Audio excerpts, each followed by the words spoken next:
এক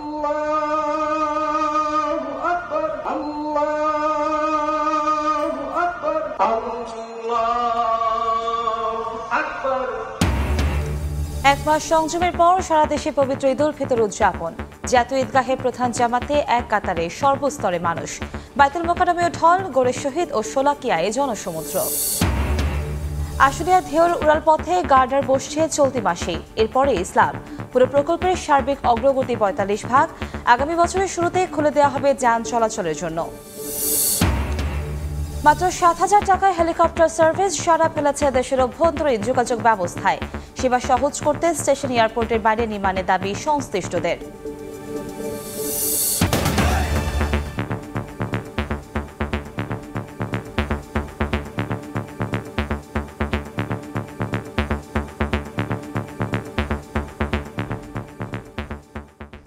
ভোরের সময় সঙ্গে আছি আমি কনক আজাদ।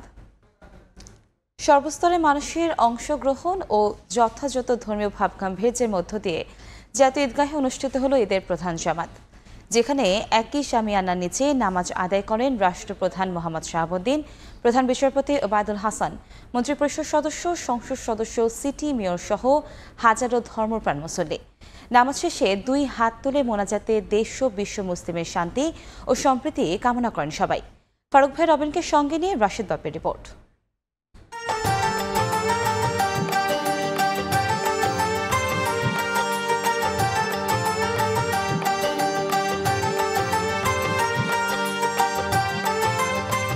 ঈদ গতানুগতিক কোনো উৎসব নয় অল্পতেই পাওয়া কোনো উপহার। ঈদ এমনই এক আনন্দের ক্ষণ যা পেতে অংশ নিতে হয় দীর্ঘ একটি মাসের কঠিন পরীক্ষায়। ঝলমলে স্নিগ্ধ রোদের মিষ্টি এক সকাল। শাওয়াল মাসের প্রথম দিনটিতে ভোরের আলো ফুটতেই সব পথ এসে মিশে যায় একটি গন্তব্যে, জাতীয় ঈদগাহ। সময় গড়ায় বাড়তে থাকে জনতার ঢল। জনতার সেই ঢলে একে একে যুক্ত হন রাষ্ট্রপতি, প্রধান বিচারপতি, মন্ত্রী, মেয়র, সংসদ সদস্য সহ আরও অনেকে। বাইতুল মোকাররম জাতীয় মসজিদের খতিব মাওলানা মুফতি রুহুল আমিনের ইমামতিতে সকাল 8:30টায় শুরু হয় ঈদের প্রধান জামাত। নামাজের পর খুতবা শেষে মহান রাব্বুল আলামিনের দরবারে দুই হাত তোলেন সবাই। কামনা করেন দেশ ও জাতির পাশাপাশি গোটা বিশ্বের শান্তি ও সমৃদ্ধি।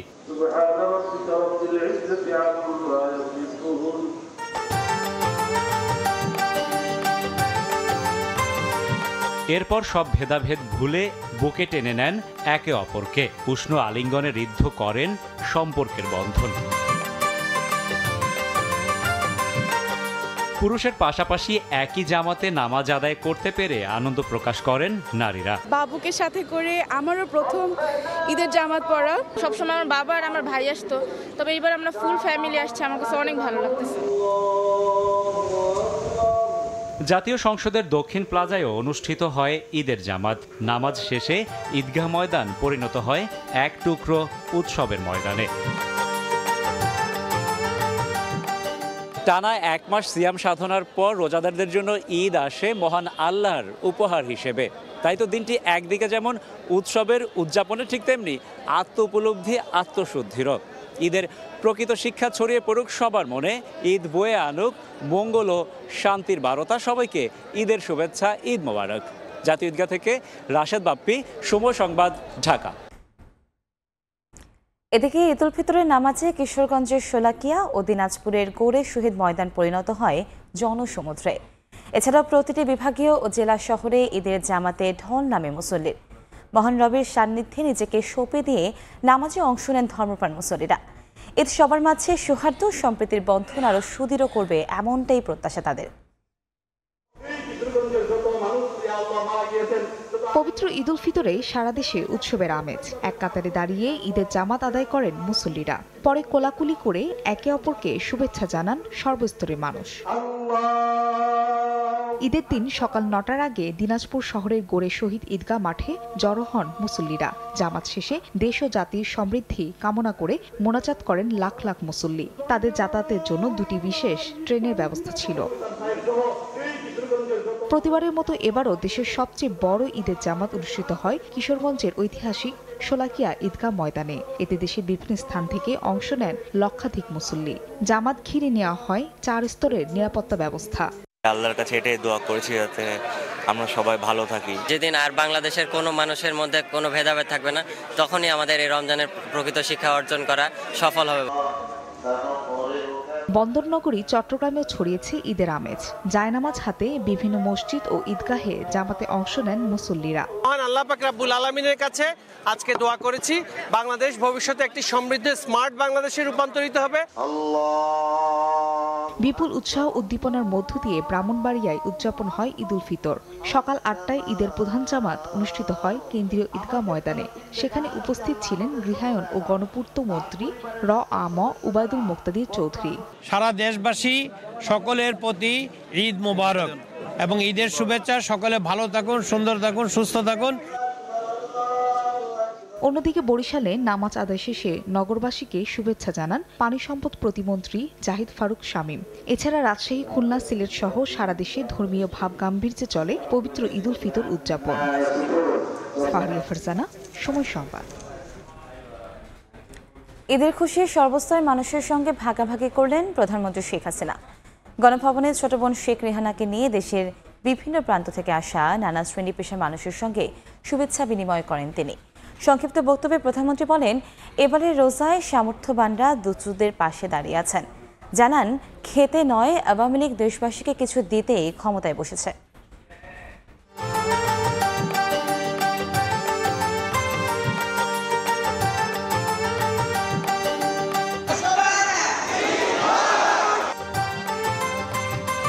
সিয়াম সাধনার মাস পেরিয়ে মুসলিম সম্প্রদায়ের সবচেয়ে বড় ধর্মীয় উৎসব ঈদুল ফিতরে মেতেছে জাতি। নিয়ামতের এই উৎসবে সরকার প্রধানের বাসভবনের দুয়ার ছিল উন্মুক্ত। হাজির হন সমাজের সর্বস্তরের মানুষ। সকাল 10টায় ছোট বোন শেখ রেহানাকে সঙ্গে নিয়ে শুভেচ্ছা বিনিময় মঞ্চে আসেন প্রধানমন্ত্রী শেখ হাসিনা। উপস্থিত সর্বস্তরের মানুষকে ঈদ শুভেচ্ছা জানান দুই বোন।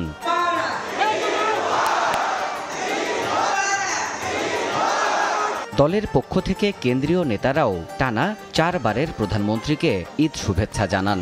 এসবের ফাঁকেই মাইক্রোফোন হাতে নিয়ে সবাইকে ঈদ শুভেচ্ছা জানিয়েছেন বঙ্গবন্ধু কন্যা। রেহানার এবং আমার পক্ষ থেকে ঈদের শুভেচ্ছাটা পৌঁছে দেবেন, আপনাদের সবার পরিবারের কাছে ঈদের শুভেচ্ছা পৌঁছে দেবেন।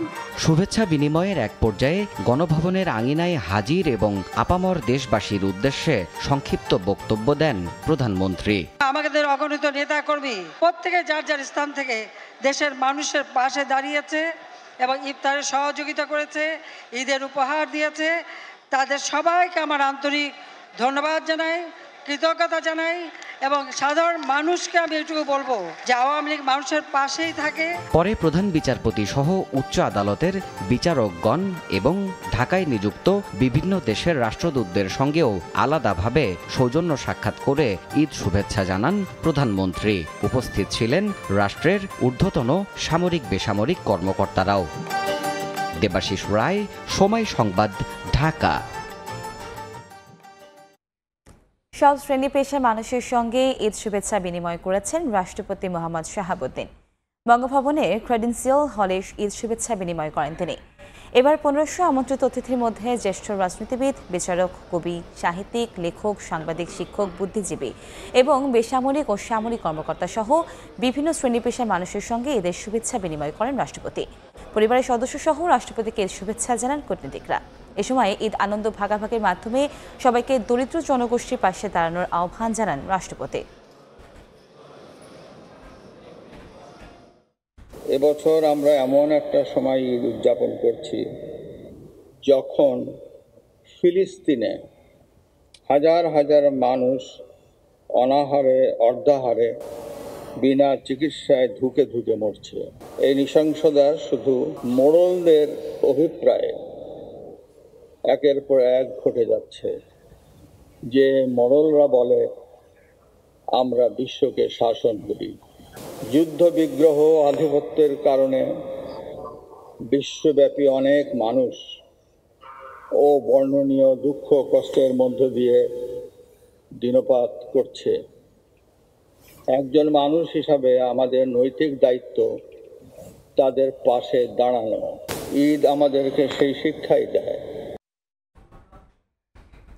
বেগম জিয়ার সঙ্গে সাক্ষাৎ করে ঈদের শুভেচ্ছা বিনিময় করেছেন বিএনপির শীর্ষ নেতারা। দলের চেয়ারপারসন দোয়া চেয়েছেন বলে জানিয়েছেন মির্জা ফখরুল ইসলাম আলমগীর। এর আগে দলের প্রতিষ্ঠাতা জিয়াউর রহমানের সমাধিতে শ্রদ্ধা জানিয়ে তিনি অভিযোগ করেন, এবারের ঈদ দেশের মানুষের জন্য দুঃখ নিয়ে এসেছে। ঘরবন্দি ঈদ কাটছে বিএনপি চেয়ারপারসন বেগম খালেদা জিয়ার। গত 6 বছরে বিএনপি নেত্রীর 4 ঈদ কেটেছে কারাগারে, 2টি হাসপাতালে এবং 6টি বাসায়। এবারও বাসায় থেকে ভার্চুয়াল মাধ্যমে বিদেশি অবস্থানরত ছেলে, ছেলের বউ, নাতি নাতনিদের সঙ্গে ঈদের শুভেচ্ছা বিনিময় করেছেন তিনি। দেশে থাকা ভাই বোনও সাক্ষাৎ করেছেন বিএনপি নেত্রীর সঙ্গে। রাতে অসুস্থ বেগম জিয়ার সঙ্গে ঈদের শুভেচ্ছা বিনিময় করেন দলের সিনিয়র নেতারা। দেশনেত্রী বেগম খালেদা জিয়া দোয়া চেয়েছেন তার যেন স্বাস্থ্য ভালো থাকে, আর আমরা উনি সেই সাথে এটাও বলেছেন যে তিনি জনগণের কল্যাণের জন্যই তিনি রাজনীতি করেছেন। এর আগে সকালে ঈদ উল ফিতর উপলক্ষে দলের প্রতিষ্ঠাতা জিয়াউর রহমানের কবরে ফুল দিয়ে শ্রদ্ধা জানিয়েছেন বিএনপির শীর্ষ নেতারা। শ্রদ্ধা জানানোর শেষে জিয়াউর রহমানের রুহের মাগফিরাত কামনা করে দোয়া করা হয়। পরে বিএনপির মহাসচিব বলেন, আওয়ামী লীগ দেশকে পরনির্ভরশীল করার অ্যাসাইনমেন্ট নিয়ে ক্ষমতা এসেছে। সরকারকে সরাতে না পারলে প্রতিষ্ঠিত হবে না দেশের গণতন্ত্র। আওয়ামী লীগ আজকে একটা দেউলিয়া রাজনৈতিক দলে পড়বে। বাংলাদেশের নিরাপত্তা ব্যবস্থাকে সম্পূর্ণভাবে পরনির্ভরশীল করে দেওয়া এবং তাকে ধ্বংস করা, এটাই হচ্ছে এদের টাস্ক, অ্যাসাইনমেন্ট যেটা বললাম, সেই অ্যাসাইনমেন্ট নিয়েই তারা এগোচ্ছে। সরকার দেশের অর্থনীতি ধ্বংস করায় এবারের ঈদ এসেছে মানুষের দুঃখ নিয়ে, এমন মন্তব্য করে মির্জা ফখরুল বলেন, বিএনপি কঠিন সময় পার করলেও সরকার বিরোধী আন্দোলন চলমান থাকবে।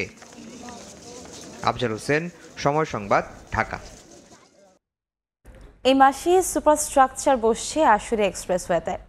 আশুলিয়া ধেউর উড়াল পথে বসতে যাচ্ছে গার্ডার, এরপর স্ল্যাব। আসছে বছর শুরুতে এই অংশ যান চলাচলের জন্য খুলে দেওয়া হবে। এ পর্যন্ত পুরো প্রকল্পের সার্বিক অগ্রগতি 45%। রাশিদ লিমনের রিপোর্ট।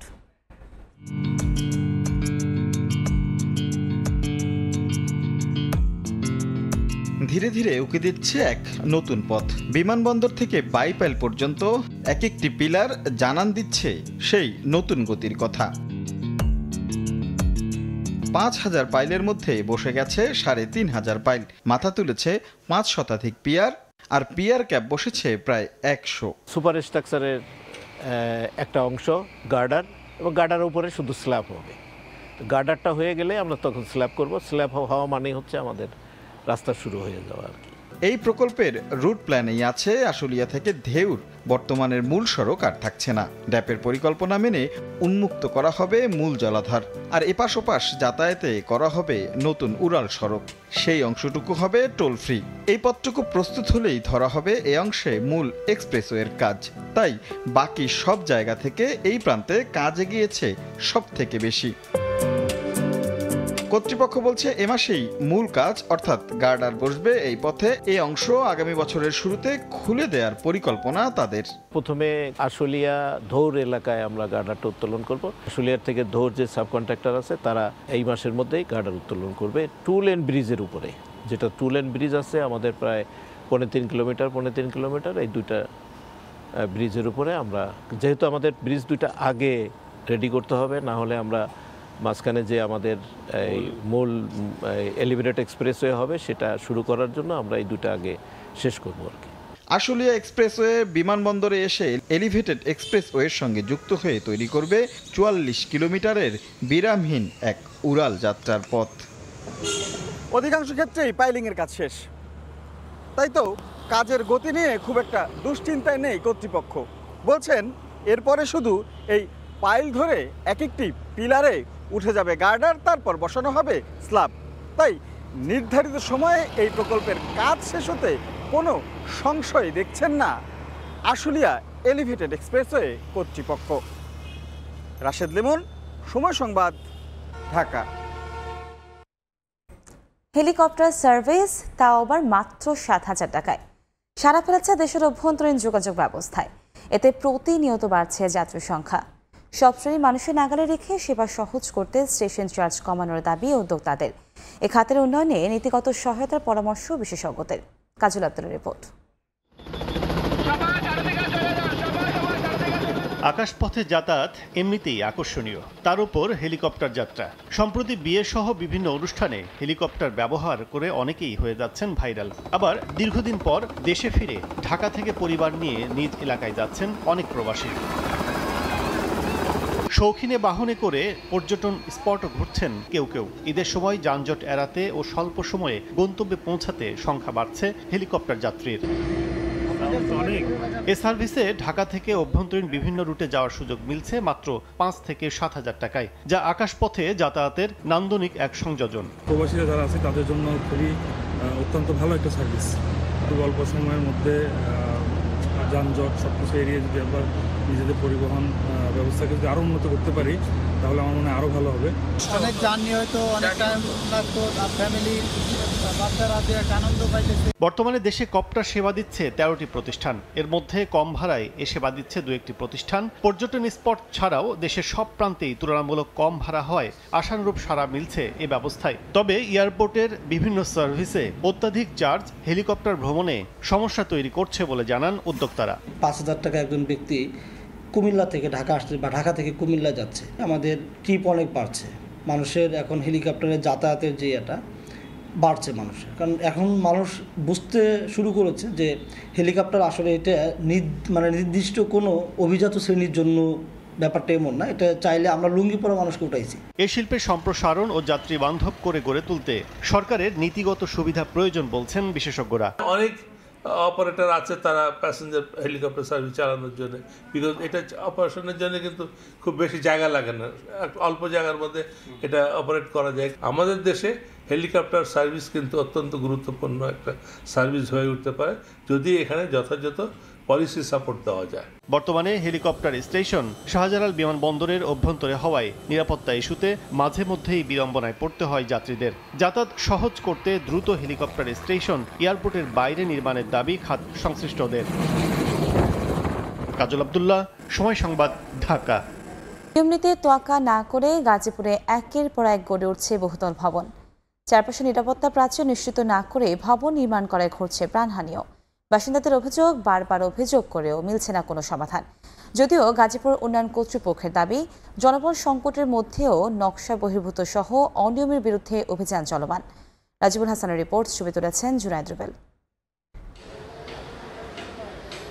গাজীপুরের উত্তর ছায়াবিথি সম্প্রতি 9তলা নির্মাণাধীন ভবনের দেয়াল ধসে লন্ডভন্ড, নিচের টিনশেড ঘর। দেয়ালে চাপা পড়ে মারা যান ঘুমন্ত সিদ্দিকুর রহমান। তবে এখনও মাথায় ও শরীরে জখম নিয়ে বেঁচে আছেন বাবাহারা অসহায় শিশু আব্দুর রহমান। নিরাপত্তা বেষ্টনী ছাড়া ডেভেলপার কোম্পানির খামখেয়ালিপনায় এমন দুর্দশা পরিবারের। সব ইটগুলো একদম বুকের এই উপর থেকে পায়ের পর্যন্ত সব ইটগুলো পড়ছে। আর আমার হাজবেন্ডের একদম সেন্সলেসের মতোই, শুধু মাথাটা ওর কোনো রকম কাজ করতেছিল, পুরো ফুল বডি ডেডের মতো। নিয়ম নীতির কোনো তোয়াক্কা না করেই শিল্প অধ্যুষিত গাজীপুর শহরে গড়ে উঠছে একের পর এক বহুতল ভবন। ইমারত নির্মাণ বিধিমালায় ভবন নির্মাণের সময় নির্মাণ কর্মীদের নিরাপত্তা নিশ্চিত এবং চারপাশে দুর্ঘটনা রোধে পর্যাপ্ত নিরাপত্তার ব্যবস্থা রাখার নিয়ম থাকলেও এই নগরীর অধিকাংশ স্থানে তা মানা হচ্ছে না। আশেপাশে বাড়িঘর আছে, তারাও বলছে, অভিযোগ দিছে, তারা কোনো তোয়াক্কা করে না। ওনারা জেনে বুঝে এই ধরনের একটা মৃত্যু ফাঁদ শহরের মধ্যে দাঁড় করিয়ে রেখেছেন, যাতে করে আশেপাশের মানুষজন ক্ষতিগ্রস্ত হতে পারে। ভবন ধসে নিহতের প্রসঙ্গে মেট্রোপলিটন পুলিশ বলছে, নিহতের পরিবার মামলা না করলেও জনস্বার্থে পুলিশ বাদী হয়ে মামলা করবে। প্রত্যেকটা নির্মাণাধীন বিল্ডিংয়ের কিছু নিরাপত্তামূলক ব্যবস্থা থাকে, সেই ব্যবস্থা মেনে অবশ্যই নির্মাণ কাজ করা উচিত। এখন সেটা আসলে সেখানে করা ছিল কি না এটা একটু তদন্ত করে দেখতে হবে। এদিকে জনবল সংকটের মধ্যেও নকশা বহির্ভূত ও নির্মাণ বিধিমালা ভঙ্গকারীদের বিরুদ্ধে ব্যবস্থার কথা জানিয়েছেন গাজীপুর উন্নয়ন কর্তৃপক্ষের চেয়ারম্যান। জমিটা ব্যবহার করার জন্য কোনো ভূমি ব্যবহারের ছাড়পত্র গ্রহণ করা হয়েছে কিনা সন্তোষজনক উত্তর পাচ্ছি না। ইতিমধ্যে অনেক জায়গায় আমরা অভিযান চালিয়েছি, চেষ্টা চালিয়ে যাচ্ছি যাতে এই নগরীটাকে একটি পরিকল্পিত নগরী হিসাবে গঠন করা যায়। রাজধানীর পার্শ্ববর্তী এই নগরকে আধুনিক ও পরিকল্পিত হিসেবে গড়ে তুলতে 2022 সালে যাত্রা শুরু করে গাজীপুর উন্নয়ন কর্তৃপক্ষ। এরপরও অপরিকল্পিতভাবে গড়ে উঠছে এ শহর। সময় সংবাদ, গাজীপুর। মানিকগঞ্জের পদ্মা, যমুনা সহ অভ্যন্তরীণ নদীগুলো থেকে চলছে বালু উত্তোলনের মহা উৎসব। এতে ভাঙছে নদীর পাড়, শব্দে অতিষ্ঠ স্থানীয়রা। প্রশাসনকে জানিয়েও ফায়দা না হওয়ার অভিযোগ। রমজান আলীর ক্যামেরায় মোহাম্মদ ইউসুফ আলীর রিপোর্ট। নিয়মনীতির তোয়াক্কা না করে মানিকগঞ্জের পদ্মা, যমুনা, ইছামতি, ধলেশ্বরী ও কালিঙ্গায় অবৈধভাবে ড্রেজার দিয়ে চলছে বালু তোলার মহোৎসব। তবে শিবালয় উপজেলার আরিচা থেকে তেওতা পর্যন্ত যমুনায় বালু উত্তোলনের মাত্রাটা অনেক বেশি। এতে প্রতি বছর ভাঙছে নদীর পাড়, নিঃস্ব হচ্ছেন বাসিন্দারা। এছাড়াও দিনরাত ড্রেজারের শব্দে অতিষ্ঠ গ্রামবাসী। মাত্রাতিরিক্ত শব্দ দূষণে পাশে থাকা স্কুলের শিক্ষার্থীরা মনোযোগ বসাতে পারছে না ক্লাসে। বাড়িঘর নিঃস্ব হয়ে যাচ্ছে, ভাঙ্গিয়া তুইলা বালুর টানে। পোলাপান লেখাপড়া করতে পারে না, ঘুমাইতে পারে না, এক ঘরে থেকে চিল্লাচিল্লি করলে আর এক ঘরে শোনা যায় না। যারা যারা আইছে তাদের কাছে বলছি কিছু এখানে তারা তেম্বা উঠিয়ে নিয়ে গেছে। আমরা কিছু বলতে গেলে আমাদের বাড়ি এসে হামতাম করে, ভাঙচুর করে, আমরা বলতে পারি না। পড়াশোনার ক্ষতি আমরা পড়তে পারি না ভালো মতো।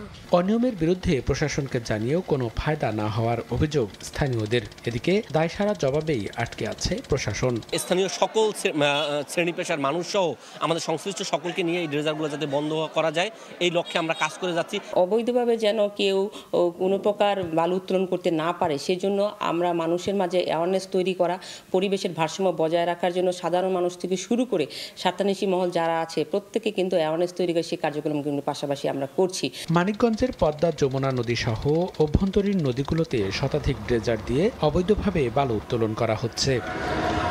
সময় সংবাদ, মানিকগঞ্জ।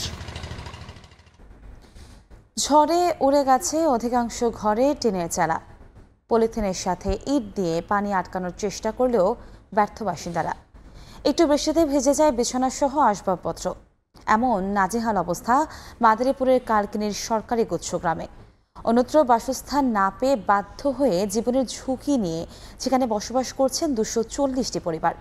সঞ্জয় কর্মকার অভিজিতের রিপোর্ট, ছবি তুলেছেন শাহাদাত আকুন। হাফেজ সর্দারের ছেলে মহসিন সর্দার মাদারীপুরের কালকিনির সস্তাল গ্রামের বাসিন্দা। নদীতে ঘরবাড়ি বিলীন হবার পর ঠাঁই হয় খাসেরহাটের সরকারি গুচ্ছ গ্রামে। কিন্তু 3 বছর আগে ঝড়ে উড়ে গেছে ঘরের চালা। পরে চালার উপরে পলিথিন আর ইট দিয়ে বৃষ্টির পানি আটকানোর চেষ্টা করলেও ভিজে যায় বিছানাসহ ঘরের আসবাবপত্র। ইটভাটায় কাজ করে আয়ের অর্থ দিয়ে যেখানে 5 জনের সংসার চালানো দায়, সেখানে নতুনভাবে ঘর মেরামত করা তার জন্য দুঃসাধ্য। আমাদের সেরকম কোনো আয় উন্নতিও নেই যে তা দ্বারা আমরা এটাকে নিজেরা নির্মাণ করে নেব। মহসিন সর্দারই নন, 240টি পরিবারের বাসিন্দাদের কেউ দিনমজুর, কেউ ভ্যান চালক। নিজস্ব ঘরবাড়ি না থাকায় সরকারি এই গুচ্ছ গ্রামে বসবাস তাদের। কিন্তু ঘরগুলো জরাজীর্ণ ও ঝুঁকিপূর্ণ থাকায় বাড়ছে আতঙ্ক। পানি ভরে ঘরের ভিতরে থাকতে না, জায়গা নাই, জমি নাই, কোনো কিছু নাই। চেয়ারম্যান মেম্বাররা আর কোনো পাত্তা দেয় না। আমরা এই অবস্থায় আছি, আমাদের খেয়াল কেউ নিতে আসে না। বড় একটি প্রকল্প হাতে নিয়ে শিগগিরই ঘরগুলো মেরামতের উদ্যোগের আশ্বাস উপজেলা নির্বাহী কর্মকর্তার। যাদের জরাজীর্ণ ঘর রয়েছে তাদেরকে আমরা সরকার হতে প্রাপ্ত ডেউটিন এবং কিছু নগদ অর্থ দিয়ে মেরামত এবং সংস্কারের প্রয়োজনীয় ব্যবস্থা গ্রহণ করব। কালকিনি উপজেলার বাঁশগাড়ি ইউনিয়নের খাসেরহাটে 40টি ব্যারাক নিয়ে সরকারি এই গুচ্ছগ্রামটি নির্মাণ হয় 2004 সালে। জীবনের ঝুঁকি নিয়ে এখানে বসবাস করছে হতদরিদ্র মানুষগুলো। আদৌ কি তারা নতুনভাবে বেঁচে থাকার জন্য পাবে সরকারি ঘর, সেই প্রশ্ন এখানকার বাসিন্দাদের। সঞ্জয় কর্মকার, অভিজিৎ, সময় সংবাদ, মাদারীপুর। মুন্সিগঞ্জে ক্ষুদ্র ঋণ গ্রহণ করে বহু পরিবার সর্বশান্ত। প্রান্তিক জনপদের ঘরে ঘরে এখন ক্ষুদ্র ঋণের চাপ। সিরাজদিখানে ক্ষুদ্র ঋণের কিস্তির চাপ নিতে না পেরে 2 সন্তানকে হত্যার পর এক গৃহবধূ আত্মহননের পথ বেছে নেন। এরপরও ক্ষুদ্র ঋণের দাপট কমছে না। নাসিরুদ্দিন নজরুলের রিপোর্ট, ছবি তুলেছেন আবু সাইদ। মুন্সিগঞ্জের সিরাজদিখানের ফুলকচি গ্রামের গৃহবধূ হাসনাহানা 4 বছর আগে ঋণ নিয়ে স্বাবলম্বিত দূরের কথা, কিস্তি পরিশোধ করতে গিয়ে সেই ব্যবসা লাটে উঠেছে।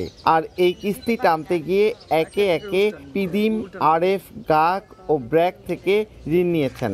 এখন তার মাথায় ঋণের বোঝা 4 লাখ টাকার। 3টা করে মামলা দানের লেগে হুমকি দিতেছে। আমি অসুস্থ, আমার বাচ্চারা অসুস্থ, মনে করেন চাপ সৃষ্টি করতেছে। ভুক্তভোগী আর স্থানীয়রা বলছেন, একবার এই ঋণের জালে জড়ালে মুক্তি পাওয়া দুষ্কর। তাই অনেকেরই দিশেহারা অবস্থা। 2 কিস্তি না দিতে পারলে 5, 7 জন, 10 জন মানুষ আসে, মোটরসাইকেল নিয়ে একের বাড়ির গাড়ি আইসা ওই ঘরের ভিতরে যাইয়া অনেক নির্যাতন করে। সিরাজদিখান উপজেলাটির আরেক গ্রাম ক্যানের উত্তর ইসলামপুর এমনই ক্ষুদ্র ঋণের জালে আটকে গত 25 ফেব্রুয়ারি প্রবাসীর স্ত্রী সালমা বেগম 2 সন্তানকে বিষ প্রয়োগে হত্যার পর নিজে আত্মহননের পথ বেছে নেন। এরপরও ক্ষুদ্র ঋণের দাপট কমেনি। বাগুরছে আসবো পরের দিন সকালবেলা আমি বাড়িতে ফোন পাইছি যে আমার বাইর 2 বাচ্চা লইয়া আত্মহত্যা করছে। প্রশাসন বলছে ক্ষুদ্র ঋণের সমস্যাটি তারা গুরুত্বের সাথে দেখছেন। এই বিষয়ে যদি কারো অভিযোগ আমরা পাই ভুক্তভোগীর, আমরা তাদের বিরুদ্ধে বিধি মোতাবেক ব্যবস্থা গ্রহণ করব। পরিসংখ্যান বলছে দেশে 2023-24 অর্থ বছরে ক্ষুদ্র ঋণ প্রতিষ্ঠানগুলো 2,49,000 কোটি টাকার ঋণ বিতরণ করেছে। নাসির উদ্দিন উজ্জ্বল, সময় সংবাদ, মুন্সিগঞ্জ। গ্রামের প্রায় 500 বেকার মানুষের কর্মসংস্থানের সৃষ্টি করেছে গোপালগঞ্জে জেকে পলিমার ইন্ডাস্ট্রিজ লিমিটেড নামের একটি শিল্প প্রতিষ্ঠান। কর্মসংস্থানের পাশাপাশি কারখানা স্থাপনে এলাকার আমূল পরিবর্তন হয়ে বেড়েছে অন্যান্য ব্যবসা ও সুযোগ সুবিধা। শুধু নিজের গ্রাম নয়, আগামীতে পুরো জেলার বেকারত্ব লাঘবে ভূমিকা রাখতে চায় প্রতিষ্ঠানটি। জয়ন্ত শিরালির রিপোর্ট, ছবি তুলেছেন HM মানিক। ব্যক্তি উদ্যোগে প্রতিষ্ঠিত জেলায় চালু হওয়া একমাত্র বৃহৎ শিল্প প্রতিষ্ঠান এটি। গোপালগঞ্জ সদরের প্রত্যন্ত বিল এলাকা করপাড়া ইউনিয়নের ড্যামাকইট গ্রামে 2019 সালে মাত্র 5 বিঘা জমির উপর প্রতিষ্ঠিত হয় জেকে পলিমার ইন্ডাস্ট্রিজ লিমিটেড। আমাদের বছরে 6 মাস ইরিগেনের চাষ হতো, আর 6 মাস বেকারত্ব বসে থাকতাম। বাড়ির পাশে আমাদের ফ্যাক্টরি হয়েছে, আমাদের বেকারত্ব দূর হয়েছে। শুধুমাত্র নিজেদের ব্যবসা আর কর্মসংস্থান নয়, দক্ষ শ্রমিক তৈরি করে পুরো জেলার বেকারত্ব ঘোচাতে ভূমিকা রাখতে চায় প্রতিষ্ঠানটি। বাংলাদেশে প্রথম প্রোডাক্ট হিসেবে আমরা FRB ভেসেল চালু করেছি। তো এই প্রোডাক্টটি চালানোর মতো অপারেটর বাংলাদেশে নেই এখন পর্যন্ত, কিন্তু আমরা আমাদের যেসব শ্রমিকরা আছে তাদের ওখানে দক্ষ করে তোলার চেষ্টা করছি। সাইডে এবং এখানের লোক দিয়ে 4,000-4,500 লোকের কর্মসংস্থান হয়েছে আমাদের এই 2টা প্রতিষ্ঠানে। শুরু থেকেই নিজ গ্রাম বলাকইট গ্রামের বেকারদেরকে চাকরি দেওয়া হয় এখানে। আধুনিক সুযোগ সুবিধা সম্বলিত শিল্প প্রতিষ্ঠানটিতে বর্তমানে 350 জন নিয়মিত এবং 150 জন দৈনিক মজুরি ভিত্তিক কাজ করছেন। একটি শিল্প কারখানা স্থাপনের মাধ্যমে বেকারত্বের অভিশাপ থেকে মুক্তি পেতে পারে এলাকার শত শত মানুষ। গোপালগঞ্জের প্রত্যন্ত অঞ্চলে গড়ে ওঠা এই শিল্প কারখানাটি তার উৎকৃষ্ট উদাহরণ। 5 বছর আগে শুধু PVC ও HDP পাইপ দিয়ে উৎপাদনে আসা কারখানাটিতে বর্তমানে পানির ট্যাঙ্ক, পানির ফিল্টার, FRP ভেসেল, বিভিন্ন প্রকার পাইপ এবং ফিটিংস সহ 2 ডজনের বেশি পণ্য উৎপাদন করা হচ্ছে। জয়ন্ত শিরালি, সময় সংবাদ, গোপালগঞ্জ। অনেকে শিশু কিশোরদের সঙ্গে আনন্দে মেতেছেন বড়রাও। দীর্ঘ প্রতীক্ষার পর মিলেছে একখণ্ড অবসর, তাই তো ঈদ আনন্দে মুখর নগরবাসী। দুপুরের পর পরিবার ও বন্ধু স্বজনদের নিয়ে বাইরে বেরিয়ে পড়েন অনেকে।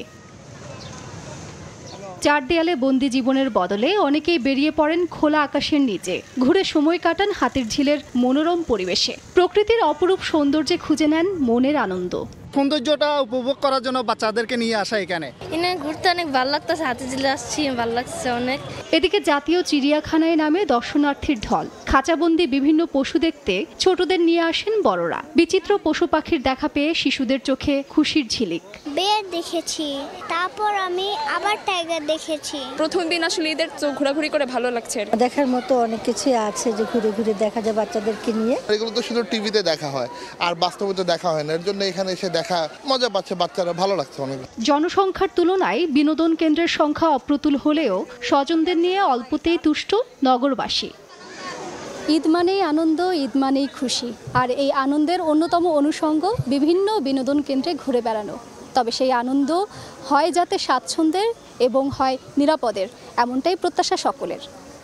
তাজরিন রিকা, সময় সংবাদ, ঢাকা। ঈদের দিন বিকেলে নাটোরের উত্তরা গণভবন দর্শনার্থীদের উপচে পড়া ভিড় ছিল। নাটোর শহরে বিনোদনের জায়গা না থাকায় ঐতিহাসিক স্থানটিতে ভিড় করে দর্শনার্থীরা। এছাড়া শহরের পাথরকুচি মাঠে অস্থায়ীভাবে স্থাপিত শিশুদের বিভিন্ন রাইডে ভিড় করে শিশুরা। ঈদ মানেই আনন্দ, আর সেই আনন্দকে উপভোগ করতেই পর্যটন স্পটগুলোতে দর্শনার্থীদের এমন ঢল। এদিন দুপুরের পর থেকেই ভ্রমণ পিপাসু মানুষের ভিড় বাড়তে থাকে বিনোদন কেন্দ্রগুলোতে, আর বিকেলের দিকে কানায় কানায় পরিপূর্ণ হয়ে ওঠে। ঈদের দিনে প্রিয়জনদের নিয়ে সাগরের খোলা হাওয়ায় মেতে ওঠেন অনেকে। প্রাকৃতিক দৃশ্য উপভোগের পাশাপাশি নৌকা আর স্পিডবোটে চড়ে নদীতে ঘুরে বেড়ান অনেকে। নদীর তীরে দল বেঁধে আড্ডা দিতে দেখা যায় অনেককে। আবার অনেকে ভিড় জমান বিনোদন পার্কে, সুইমিং পুল সহ বিভিন্ন রাইডে চড়ে কাটান আনন্দের মুহূর্ত। এদিকে ঈদ আর পহেলা বৈশাখকে কেন্দ্র করে আয়োজিত আনন্দ মেলাতেও ভিড় নামে হাজারো মানুষের। প্রিয়জনদের নিয়ে মেলার বিভিন্ন স্টল ঘুরে বেড়ান দর্শনার্থীরা। ঐতিহাসিক বিভিন্ন স্পটেও ঈদের দিন ঢল নামে নানা বয়সী মানুষের। মন কাঁদে তার, ছুটির সুযোগে নিজেকে সাজায় কি নগরপ্রাণ প্রকৃতি চাঞ্চল্যে। শহরে ঈদের বৈচিত্র্যময় গল্প বলছেন তাজরুন্ডিকা।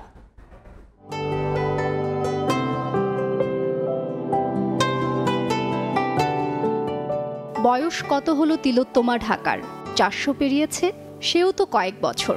দিনের পর দিন এই নগরী বুকে ধরে লাখো কোটি মানুষ আর অগন্তি কোলাহল। তবে প্রতি বছর ঈদ এলেই চিরচেনা কলরব থামিয়ে কেমন নিথর শান্ত হয়ে যায় প্রাণের শহর ঢাকা। নাকি শান্ত স্থিরতার মাঝে নতুন প্রাণে জাগে এই শহর। পাহাড়সম অট্টালিকাও দাঁড়িয়ে আছে নিঃসঙ্গ, বন্ধ অফিস, তালাবদ্ধ বাসাবাড়ি। এসবের বাইরে সবথেকে বড় পরিবর্তনটা লেগেছে বুঝি শহরে প্রাণ প্রকৃতিতে। দূষণ মুক্তি নগর জুড়ে যেন নেমে এসেছে অপরূপ এক স্নিগ্ধতা। গাছে গাছে ফুলের মুকুল, সেই সঙ্গে স্নিগ্ধ সবুজ পাতার উপস্থিতি জানান দিচ্ছে বসন্ত পেরিয়ে আসছে গ্রীষ্ম। হাত ছোঁয়া দূরত্বেই আছে সতেজ সজল বর্ষা। এ যেন দুহাত ভরে প্রকৃতির ঈদ উপহার। এখানকার পাখির ডাকটা আমরা এই সময় ভালো মতো শুনতে পাই। খুব সুন্দর লাগতেছে আজকে ঢাকার, খুব নিরিবিলি। শহুরে বাস্তবতায় উৎসবের ঈদ অনেকের কাছে কিছুটা মলিন হলেও রিকশায় ঘুরে বেড়ানো মানুষের জন্য মোটেও নয়। অর্থাৎ এখানকার উদযাপনটা সম্পূর্ণ ব্যক্তিগত, নিজের মতো। আজকে ঈদের দিন সত্যি খুবই ভালো লাগছে। যেহেতু রাস্তাও ফাঁকা, জ্যাম ট্যাম পাচ্ছি না, সো ভালো লাগছে এই ফাঁকা ঢাকায় ঘুরতে। শত সহস্র নেতিবাচকতার মাঝেও এই শহরে আছে ভিন্ন এক আবেগ, আছে গভীর এক ভালোবাসার বন্ধন। ফাঁকা ঢাকায় যা ধরা দেয় আরও নিবিড়ভাবে। আর তাই বছরে 1 থেকে 2 বার খুব অল্প সময়ের জন্য আসা এই সুযোগ কি হাতছাড়া করার কোনো মানে হয়? যান্ত্রিক এই নগরে উৎসবে সামিল সবাইকে ঈদ মোবারক। তাজরুন্ডিকা, সময় সংবাদ, ঢাকা। বিশ্ব ব্যাংকের চেয়ে বাড়িয়ে বাংলাদেশে জিডিপি প্রবৃদ্ধি পূর্বাভাস দিল এশীয় উন্নয়ন ব্যাংক। এডিবি বলছে চলতি অর্থ বছরে জিডিপি প্রবৃদ্ধি হবে 6.1%, যেখানে বিশ্ব ব্যাংকের পূর্বাভাস ছিল 5.6%। তৈরি পোশাক খাতের উপর ভর করে এমন অর্থনৈতিক সাফল্য আসবে বলে মনে করছে এডিবি। বিশ্বব্যাংকের মতো এডিবির হিসাবেও 7% জিডিপি প্রবৃদ্ধি নিয়ে দক্ষিণ এশিয়ার শীর্ষে থাকবে ভারত।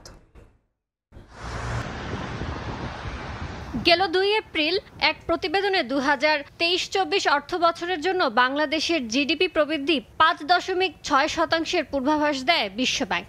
আগামী অর্থ বছরেও প্রবৃদ্ধির হার থাকবে 6%-এর নিচে। বিশ্বব্যাংকের ওই পূর্বাভাসের 9 দিন পর এবার বাংলাদেশের অর্থনৈতিক অবস্থা নিয়ে নিজেদের পর্যবেক্ষণ তুলে ধরল এশীয় উন্নয়ন ব্যাংক। বিশ্বব্যাংক প্রবৃদ্ধির প্রাক্কাল 6-এর নিচে রাখলেও এডিবি বলছে চলতি অর্থ বছরে বাংলাদেশের জিডিপি প্রবৃদ্ধি হবে 6.1%, আর আগামী অর্থ বছরে তা দাঁড়াবে 6.6%।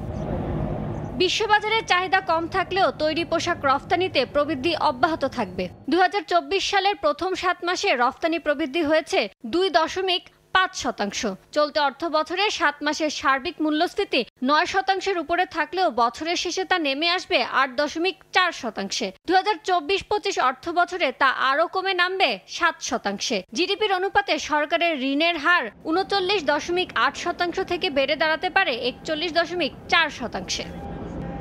প্রতিবেদনে বলা হয়েছে অভ্যন্তরীণ চাহিদা থাকে দক্ষিণ এশিয়া হবে সবচেয়ে দ্রুত বর্ধনশীল অঞ্চল, যার মধ্যে সর্বোচ্চ 7% প্রবৃদ্ধি নিয়ে এগিয়ে থাকবে ভারত। বাংলাদেশ দ্বিতীয়, 5.4% প্রবৃদ্ধি নিয়ে 3-এ মালদ্বীপ, 4-এ ভুটান, 5-এ থাকবে নেপাল। আর 1.9% প্রবৃদ্ধি নিয়ে যৌথভাবে 6-এ থাকবে পাকিস্তান ও শ্রীলঙ্কা। তবে 2024-25 অর্থ বছরে ভারত শীর্ষে থাকলেও 7% জিডিপি প্রবৃদ্ধি নিয়ে বাংলাদেশকে টপকে যেতে পারে ভুটান। সার্বিকভাবে চলতি অর্থ বছরে দক্ষিণ এশিয়ায় গড় অর্থনৈতিক প্রবৃদ্ধি হবে 6.3% এবং 2025 সালে তা দাঁড়াবে 6.6%। ইয়ানুর শিফাত, সময় সংবাদ। পদ্মা সেতু চালুর পর মোংলা বন্দরে ব্যস্ততা বাড়লেও যেটির সংকট, বড় জাহাজ ফিরতে না পারা সহ রয়েছে নানা সীমাবদ্ধতা। এমন বাস্তবতায় বন্দরের সক্ষমতা বৃদ্ধিতে 1550 কোটি টাকার নতুন প্রকল্প হাতে নিয়েছে বন্দর কর্তৃপক্ষ। নিয়ামুল হোসেন কচির তোলা ছবিতে আব্দুল্লাহ আল মামুন রুবেলের প্রতিবেদন। পদ্মা সেতু চালুর পর রাজধানীর সাথে দূরত্ব কমায় মোংলা বন্দরে আগ্রহ বেড়েছে ব্যবসায়ীদের, ফলে আমদানি ও রফতানিও বেড়েছে। তবে দেশের দ্বিতীয় বৃহত্তম সমুদ্র বন্দরটির জেটির স্বল্পতা, বড় ড্রাফটের জাহাজ ভিড়তে না পারা সহ রয়েছে নানা সীমাবদ্ধতা। বড় জাহাজগুলো ঢুকাইতে হবে, জেটির সংকট এটা তো রয়েই গেছে। আধুনিক যন্ত্রপাতি, ইকুইপমেন্ট যেটাকে বলে, এটা নাই। 1550 কোটি টাকা ব্যয়ে পশুর চ্যানেল সংরক্ষণ ড্রেজিং প্রকল্পটি এখন পরিকল্পনা কমিশনে রয়েছে। প্রকল্পটি বাস্তবায়ন হলে সহজেই 9.5 মিটার ড্রাফটের জাহাজ ভিড়তে পারবে বন্দরে। এছাড়া নাব্য বৃদ্ধিতে ইনারবার ড্রেজিং সহ চলমান রয়েছে আরও অন্তত 4টি প্রকল্প। এই প্রকল্প বাস্তবায়ন হলে পুরা মোংলা বন্দর তথা দক্ষিণাঞ্চলের অর্থনীতির একটা বিরাট চেঞ্জ আসবে। সুন্দরবনের কোল ঘেঁষে পশুর নদীর পূর্ব তীরে 1950 সালের 1 ডিসেম্বর এই বন্দর প্রতিষ্ঠিত হয়। বর্তমানে মোংলা বন্দরের 5টি জেটিতে 22টি নোঙর পয়েন্টে একসাথে 47টি জাহাজ ভিড়তে পারে। নানা প্রকল্পে আগামীর অর্থনীতির সম্ভাবনা দেখাচ্ছে বন্দরটি, যে সম্ভাবনা কাজে লাগিয়ে আগামী কয়েক বছরের মধ্যে উপ আঞ্চলিক সমুদ্র বন্দর হয়ে ওঠাই সংশ্লিষ্টদের মূল লক্ষ্য। আব্দুল্লাহ আল মামুন রুবেল, সময় সংবাদ, মোংলা। ঈদ উল ফিতর উপলক্ষে প্রধানমন্ত্রী শেখ হাসিনার পক্ষ থেকে যুদ্ধাহত মুক্তিযোদ্ধা এবং শহীদ মুক্তিযোদ্ধার পরিবারের সদস্যদের ফলমূল ও মিষ্টি হস্তান্তর করা হয়েছে। রাজধানী মোহাম্মদপুরে যুদ্ধাহত মুক্তিযোদ্ধা পুনর্বাসন কেন্দ্রে আয়োজিত এক অনুষ্ঠানে প্রধানমন্ত্রী APS সরওয়ার সরকার জীবন, উপপ্রেস সচিব হাসান জাহিদ তুষার ও অ্যাসাইনমেন্ট অফিসার আরিফুজ্জামান নুরুন্নবী মুক্তিযোদ্ধাদের হাতে ফল ও মিষ্টি তুলে দেন। পরে পুনর্বাসন কেন্দ্রে অবস্থানরত প্রায় 85 জন মুক্তিযোদ্ধার মাঝে বিভিন্ন প্রকারের ফল ও মিষ্টি বিতরণ করা হয়।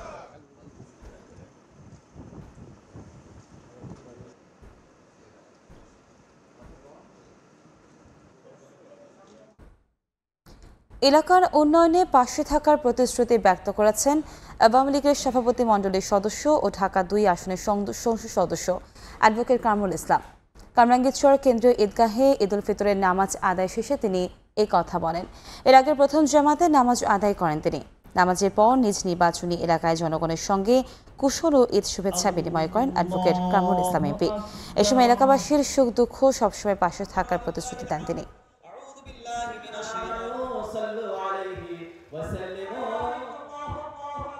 জাতির জন্য, বঙ্গবন্ধুর জন্য দোয়া করব, তার পরিবার পরিজনের জন্য দোয়া করব, মাননীয় প্রধানমন্ত্রীর জন্য দোয়া করব, সবাই সবার জন্য আমরা দোয়া করি। আপনাদের সবসময় আপনাদের পাশে আছে, একেবারে সামনাসামনি আপনাদের সাথে নাই, কিন্তু আপনাদের সাথে আমার চিন্তা চেতনা, আমার সমর্থন সবকিছুই আপনাদের সাথে সবসময় আমার আছে। ঈদের দিনেও দেশে ফিরেছেন অনেক প্রবাসী। আবার ঈদের আগে দেশে আসা অনেক প্রবাসীর ছুটি শেষ হওয়ায় বাধ্য হয়ে ফিরতে হয়েছে কর্মস্থলে। হযরত শাহজালাল আন্তর্জাতিক বিমানবন্দরে দেখা মিলল দুই দলেরই। বিমানবন্দর পরিণত হলো হাসি কান্নার মিলন মেলায়। পরিবার পরিজনদের ছেড়ে কষ্টের প্রবাস জীবন। একই ভবনের 2 তলায় দেখা মিলল 2 ধরনের দৃশ্য, হাসি এবং কান্না। হযরত শাহজালাল আন্তর্জাতিক বিমানবন্দরের নিচতলা, এটি দিয়েই আন্তর্জাতিক ফ্লাইটের যাত্রীদের আগমন। সকলের মুখেই হাসি। দেশে আসার আনন্দের সঙ্গে যোগ হয়েছে প্রিয়জনদের সঙ্গে ঈদ করতে পারার আনন্দ। ঈদ করার জন্য আসছি 7 বছর পর, সবাইকে নিয়ে ঈদ করব, বাবা মার সাথে ঈদ করবো, এটাই তো একটা আনন্দের বিষয়। এটা কষ্টের চোখের পানি না, সুখের চোখের পানি। ঠিক বিপরীত দৃশ্য ওপরতলায় আন্তর্জাতিক বহির্গমন টার্মিনালে। এখানেই দেখা মিলল কষ্টের দৃশ্যের, কারো মুখেই হাসি নেই। ইচ্ছে ছিল দেশে ঈদ করার ইচ্ছে ছিল, কিন্তু নিয়তি হয় না আর কি, জীবিকার তাগিদে যাইতে হইতেছে। বাড়ি থেকে বাইরে আসার সময় অনেক কষ্ট হয়েছে। প্রিয়জন আবার সুস্থভাবে ফিরে আসবেন এই আশা তাদের। আতাউর কাউসার, সময় সংবাদ, ঢাকা। ভাসমান জনগোষ্ঠী বেদের সম্প্রদায়, ঠিকানা তাদের নৌকা, পানিতে ভেসে যাযাবর জীবন। ঈদ উৎসব এই সম্প্রদায়ের মানুষের মনের মাঝে কখনোই তেমন নাড়া দেয় না। মুন্সিগঞ্জের বেদে বহর ঘুরে বিস্তারিত জানাচ্ছেন নাসিরুদ্দিন উজ্জ্বল, ছবি তুলেছেন আবু সাইদ। ৬০ বছরের হেলেনা বেগম বাড়ি বাড়ি চুরি বিক্রি করার আয় থেকে ৬ সন্তানকে বিয়ে দিয়েছেন। সন্তানদের এখন ভিন্ন সংসার। ক্ষুদ্র ব্যবসা নিয়ে ৪ সন্তান থাকেন স্থলে, আর 2 সন্তানের সংসার নৌকায়। স্বামী হুমায়ুন মিয়ার মৃত্যুর পর 7 বছর ধরে একা নৌকা নিয়েই লড়াই এই বৃদ্ধার। তার নৌকার সংসারে কখনোই উৎসব হয়ে আসেনি ঈদ। স্বামী না 7 বছর আমাকে বয়স্ক ভাতাকে দেয়নি, কুচেন মেম্বার দেয় না। এখন আর বিক্রি করি না, এখন মাইয়া খাওয়া, মাইয়া খাইতেছে মাইয়া। ঠিকানা তাদের নৌকা, পানিতে ভেসেই যাযাবর জীবন। মুন্সিগঞ্জের সিরাজদিখান উপজেলার তালতলার ইসামতি বেদে বহরের ওজুফা, বছিরন নেসা ও আমেনা সহ অন্য পরিবারগুলোরও একই চিত্র। তারা জানান, আয়ের উৎস ঈদ মেলা ও গ্রামীণ মেলা তেমন নেই। ফেরি করা চুরি, কসমেটিক্স, কোকারিজ সহ রকমারি পণ্য বিক্রি কম। হাট বাজারে সাপের খেলাও বিলুপ্ত প্রায়। দখল দূষণের কারণে খাল বিলে মাছের আকাল। তাই দিনযাপন এই জনগোষ্ঠীর জন্য এখন চ্যালেঞ্জ। ঈদ তাদের জীবনে শুধুই উৎসবের নাম। থাকতেই না নতুন কাপড় থাকলে তো পড়ুন বাবা। এই যেমন ঈদ গেল, চান গেল, গরিবের দিকে তো কেউ খেয়ালই করলো না। হেরা তো পেলেন তো দেখতে পারে আমরা কি হর্ষের মধ্যে আমরা আছি। পুরের লোকজনেরা পাইতেছে, কিন্তু আমরা নৌকায় থেকে বাস করতেছি 30 বছর, কোনো কিছুই বহন করতে পাইতো। জেলা প্রশাসক জানালেন, বেদে সম্প্রদায়কে মূল ধারায় সম্পৃক্ত করার কাজ চলছে। আমাদের সরকারের সকল নির্দেশনা মেনে আমরা তাদের সাথে সার্বক্ষণিক যোগাযোগ রাখছি। তাদেরকে সরকারের বিভিন্ন যে অনুদান, সাহায্য, সহযোগিতা এগুলো পৌঁছে দিচ্ছি এবং তাদেরকে বিভিন্ন পেশার সাথে সম্পৃক্ত করার আমরা চেষ্টা করছি। জেলায় প্রায় 745 জন বেদে ভাতা এবং 387 জনকে শিক্ষা উপবৃত্তি দেয় সরকার। এই ইসামতি নদী তীরে প্রায় 100 বেদে পরিবার বসবাস করছেন কয়েক যুগ ধরে।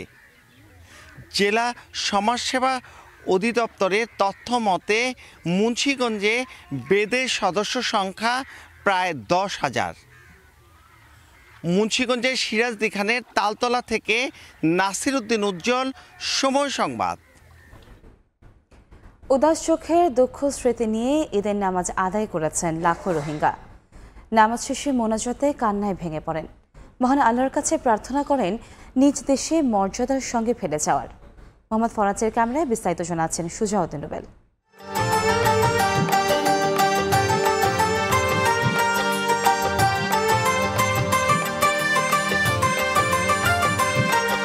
চারপাশে রোহিঙ্গাদের বসতি, ঠিক বসতির মাঝখানে খোলা মাঠ। এই খোলা মাঠে করা হয়েছে ঈদের নামাজ আদায়ের প্যান্ডেল।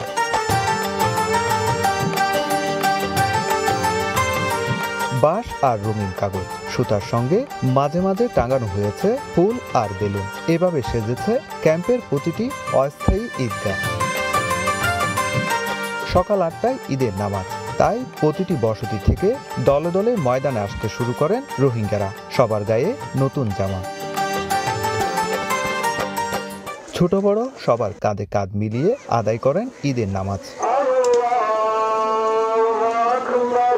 নামাজ শেষে শুরু হয় মোনাজাত। এ সময় কান্নায় ভেঙে পড়েন এবং মর্যাদার সঙ্গে নিরাপদ প্রত্যাবাসন ও ফিলিস্তিন মুসলমানদের রক্ষায় আল্লাহর কাছে প্রার্থনা করেন রোহিঙ্গারা। বাংলাদেশের মুসলমান আরো কি বেশি সাহায্য মদত করছে, তারা আরো বেশি ইনশাল্লাহ। আমাদের দূরাস্ত হয়তো অনেক আনন্দ, নিজের দেশে যদি হয়তো অনেক খুশি হইতাম, আরো অনেক ভালো লাগতো। এদিকে সকাল থেকে নতুন জামা কাপড় পরে ক্যাম্পের রাস্তায় হই হুল্লোড় আর আনন্দে মেতে ওঠেন শিশুরা। ঈদের নামাজ পড়ানোর বাদে মা বাবা টিয়ালয়ে বন্ধু বান্ধব কালাতে আসি। এপিবিএন বলছে, অপ্রীতিকর ঘটনা এড়াতে বাড়তি নজরদারি রাখা হয়েছে ক্যাম্পগুলোতে। কোনো রকম অপ্রীতিকর বিষয় এড়ানোর জন্য আমাদের যথেষ্ট পর্যাপ্ত নিয়মিত টহলের পাশাপাশি অতিরিক্ত টহল মোতায়েন আছে এবং নজরদারি এটা বৃদ্ধি করা হয়েছে। কক্সবাজারের 32টি ক্যাম্পে অবস্থিত 3000-এর বেশি মসজিদ ও নুরানি শিক্ষা প্রতিষ্ঠানে ঈদের নামাজ আদায় করেছেন রোহিঙ্গারা। পরদেশে এভাবে পড়ে থাকতে চান না রোহিঙ্গারা। নাগরিকত্ব, নিরাপত্তা এবং মর্যাদার সঙ্গে স্বদেশে ফিরে গিয়ে করতে চান ঈদ উদযাপন। তাই আন্তর্জাতিক মহলের জোরালো ভূমিকা দরকার বলে জানিয়েছে রোহিঙ্গারা। উখিয়ার বালুখালী ক্যাম্প থেকে সুজাউদ্দিন রুবেল, সময় সংবাদ, কক্সবাজার। এ এক ছন্দময় জীবনের মানুষের ঈদের গল্প। কারো ঈদ উৎসব পুরান জামা গায়ে আর শাক পাতা খেয়ে, আবার কেউ ঈদ কি জিনিস, কবে এলো সেটাই জানেন না। সাগরের বুকে ডিঙি নৌকায় বসবাসকারী মান্তাপুলি ঘুরে অজানা এক গল্প জানাচ্ছেন শিকদার জাবির হোসেন, ক্যামেরায় ছিলেন তোকিপাদা। আজ ঈদের দিন, তাই সকাল সকাল নৌকার মধ্যে রান্নায় ব্যস্ত মান্তার সম্প্রদায়ের নারী মনোয়ারা বেগম। তবে তার পাতিলে সেমাই, পোলাও কিংবা গোস্ত নয়, রান্না হচ্ছে শাক আর কাঁকড়া। অর্থের অভাবে সেমাই কিংবা মাংস কিনতে না পারায় ছেলে মেয়ে নিয়ে এভাবেই ঈদ উদযাপন করতে হচ্ছে বলে জানান তিনি। টাকা পয়সা নাই, যে আমরা ঈদের দিন যাইয়া মাংস আনবো। মনোয়ারার মতো এমন অভাগা সাগরের বুকে নৌকায় বসবাসকারী মান্তা সম্প্রদায়ের হাজার হাজার মানুষ। গুড়াগাড়া কান্দে দেখে একটু সেমাই রেনকে দিছি, আর গুড়াগাড়ার একটু লিপস্টিক কিনকে দিছি। বস্ত্র একটা পোশাক দিতে, হাঁস পোশাক দিতে পারি না। বাবা মা নতুন জামা কাপড় কিনে দিতে না পারলেও লিপস্টিক আর মেহেদি কিনে দিয়েছেন। তা দিয়েই ঈদের দিন ছোট ভাই বোনদের নিয়ে একসঙ্গে বসে সাজুগুজু করছেন সুরভি, ফাতেমা ও নাবিলা। সবাই হাসতেছে, মেহেদি দিতেছে, লিপস্টিক দিতেছে। এ তো গেল এদের কথা। এই সম্প্রদায়ের মধ্যে এমন কিছু লোক আছে যারা ঈদ সম্পর্কে পুরোপুরি অজ্ঞ। ঈদের কথা জানা নেই শাহনাজ বেগম ও শিপন সর্দার দম্পতির, তাই জাল বুনতে ব্যস্ত সময় পার করছেন তারা। কোনোদিন ঈদ আসেনি তাদের জীবনে, তাই এ সম্পর্কে কোনো ধারণাই নেই তাদের। ঈদ কি জিনিস সেইটাও বুঝি না, আর ঈদ যেন করে সেইও বুঝি না। বছরের পর বছর সাগরের বুকে বসবাসকারী মুসলিম এই মানুষগুলো মান্তা পরিবারের সদস্য। ভিটেমাটি বলতে কাঠের একটি ছোট্ট ডিঙ্গি নৌকা ছাড়া আর কিছুই নেই তাদের। মৃত্যুর পর ভাসিয়ে দেয়া হয় নদীতে। সমাজ সভ্যতা থেকে বিচ্ছিন্ন এ সম্প্রদায়ের উৎপত্তি হয় বিভিন্ন এলাকায় নদী ভাঙনে বাড়িঘর হারিয়ে। নৌকার মধ্যে যাযাবর জীবন শুরু করে ভাসতে ভাসতে আশ্রয় নেন পটুয়াখালীর রাঙ্গাবালী, গলাচিপা, দশমিনা ও বাউফলের বিভিন্ন নদী ও সাগর মোহনায়। পটুয়াখালীর উপকূলে অন্তত 40,000 মান্তা বসবাস করে। সরকারের দৃষ্টি এদের প্রতি পড়ুক, সুন্দর জীবন ফিরে পাক তারা, এই প্রত্যাশা। শিকদার জাবির হোসেন, সময় সংবাদ। পুরাতন বছরকে বিদায় ও নতুন বছরকে বরণ করতে 3 পার্বত্য জেলায় আজ থেকে শুরু হয়েছে বৈশাখী উৎসবের মূল আনুষ্ঠানিকতা। এ বিষয়ে বিস্তারিত জানাতে বান্দরবানে আছেন এনে জাকির এবং খাগড়াছড়িতে আছেন জিতেন বড়ুয়া। প্রথমে সরাসরি যাচ্ছি জাকিরের কাছে। জাকির,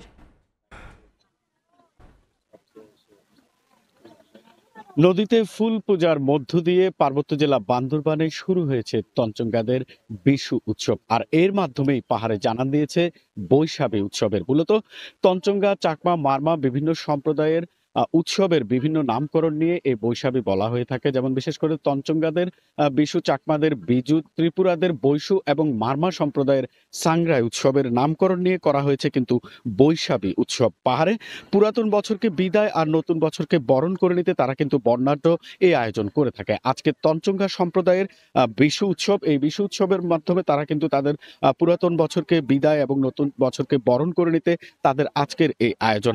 বান্দরবান সাঙ্গু নদীর তীরে কিন্তু এই মুহূর্তে আমরা দেখতে পাচ্ছি তঞ্চঙ্গা সম্প্রদায়ের শত শত নারী পুরুষ এখানে জড়ো হয়েছেন। তারা নদীতে ফুল পূজা করছেন। বিশেষ করে তঞ্চঙ্গার তরুণীরা ফুল নিয়ে এসে নদীতে তাদের মনের ইচ্ছা এবং তাদের যে পুরাতন বছরকে বিদায় এবং নতুন বছরকে বরণ করে নিতে তারা যেটি বিশ্বাস করেন যে নদীতে ফুল পূজার মাধ্যমে তারা পবিত্র হবেন এবং এই পবিত্রতার মধ্য দিয়ে পুরাতন বছরের সব গ্লানি ধুয়ে মুছে যাবে এবং নতুন বছরকে তারা বরণ করে নেবে। তো তাদের যে আয়োজন রয়েছে আজকে এই ফুল পূজার মধ্য দিয়ে কিন্তু শুরু হয়েছে নতুন বছরের, পুরাতন বছরের বিদায় এবং নতুন বছরের আনুষ্ঠানিকতা। এরপরে কিন্তু তাদের আরো নানা আয়োজন রয়েছে। বিশেষ করে নতুন বছরের নতুন কাপড় পরিধান করা, পাচন রান্না করা, বাসায় হরেক রকম নতুন তরকারি রান্না করা এবং একজন আরেকজনের বাসায় গিয়ে খাবার খাওয়া। এবং আরেকটা বিষয় যেটি তাদের মধ্যে ঐতিহ্যবাহী অনেক খেলাধুলা রয়েছে। বিশেষ করে তঞ্চঙ্গাদের ঘিলা খেলা পার্বত্য জেলা বান্দরবানে এটি খুবই বৈচিত্র্যময় একটি ঐতিহ্যবাহী খেলা। তঞ্চঙ্গাদের এটি আগামীকালকে রয়েছে। এরপরে তাদের কিন্তু উৎসবের মধ্যে বিভিন্ন জিনিসের মধ্যে রয়েছে আপনার খেলাধুলা, তারপরে সাংস্কৃতিক অনুষ্ঠান, এবং এই সবের মাধ্যমেই কিন্তু তারা পুরাতন বছরকে বিদায় এবং নতুন বছরকে বরণ করে নেবে। এছাড়া আজকে থেকে পাহাড়ে বৈশাখীর যে রং লেগেছে, এরপরে কিন্তু তঞ্চঙ্গ্যাদের পরে মারমা সম্প্রদায় কিন্তু নতুন বছরকে বরণ এবং পুরাতন বছরকে বিদায় উপলক্ষে তারা কিন্তু সাংগ্রাই উৎসব পালন করে থাকে।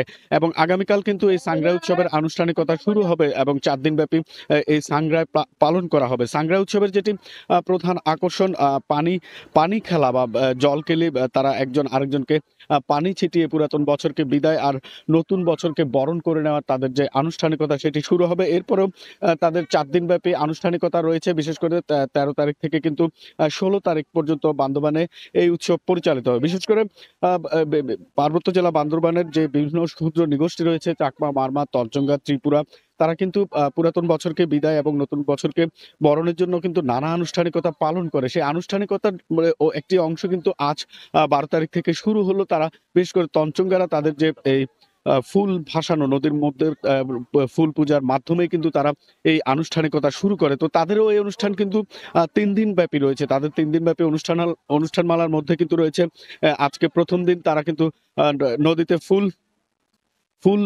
পূজার মধ্য দিয়ে কিন্তু তাদের এই আনুষ্ঠানিকতা শুরু। এরপরে কিন্তু মারমাদের সাংগ্রাই উৎসব এবং তারপরে রয়েছে কিন্তু ত্রিপুরাদের বৈশু উৎসব। সব মিলিয়ে কিন্তু পাহাড়ে আজ থেকে শুরু হলো বলা চলে বৈশাখী উৎসব এবং বর্ণিল আয়োজনে পালিত হবে পার্বত্য জেলা বান্দরবানের প্রতিটি পাড়া মহল্লায় এই বৈশাখী উৎসব।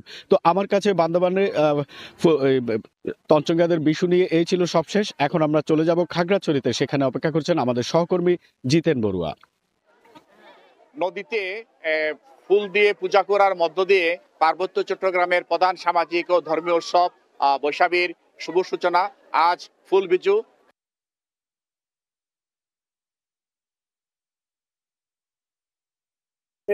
নতুন বছরে সূর্যরাগা প্রভাতে তারা যেন সুন্দরভাবে জীবনযাপন করতে পারে এই উদ্দেশ্যে মা গঙ্গাকে তারা ফুল দিয়ে পূজা করে।